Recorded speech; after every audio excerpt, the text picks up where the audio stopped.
Karen, can you tell me a time when you first realized the importance of executive presence in your career?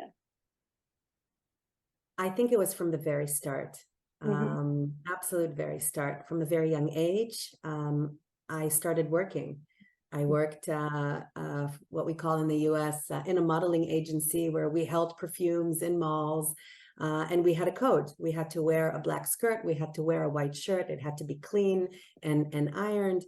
And I was 16 or 17 at the time. And so really from day one, when I started working, and understanding that people do business with people. It doesn't matter what you do. If you're a scientist, if you're a business development person, if you're a CEO, if you're someone who looks or works in a lab, at the end of the day, people do business with people. So it's important to have that presence, and I think it also gives us um, a place around the table to look the part and feel the part. And so until you make it, you might as well fake it, but still it gives us the ability to have presence. Mm-hmm. It's really interesting because presence is one of those things which a lot of people are a little bit unsure of. Well, what does that mean?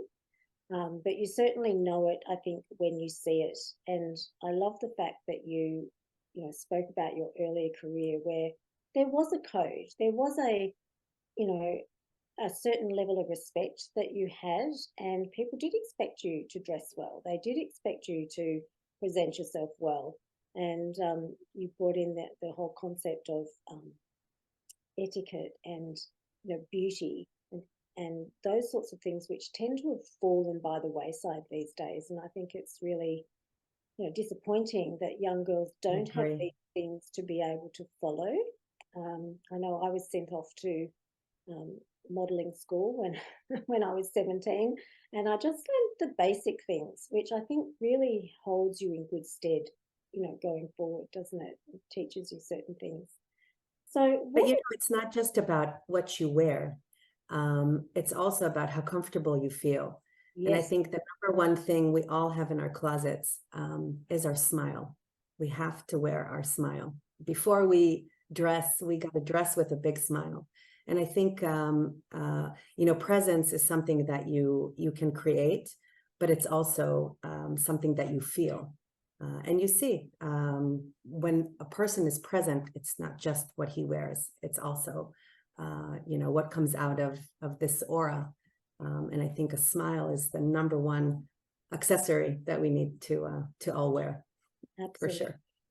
But there are smiles and there are smiles, and I think the what you're talking about is the smile that comes with feeling really confident and at ease with yourself and comfortable in your own skin as well. And that comes when you know that everything else that you've got going for you is spot on and it's the way it's supposed to be and doesn't leave you second guessing. That's my interpretation anyway of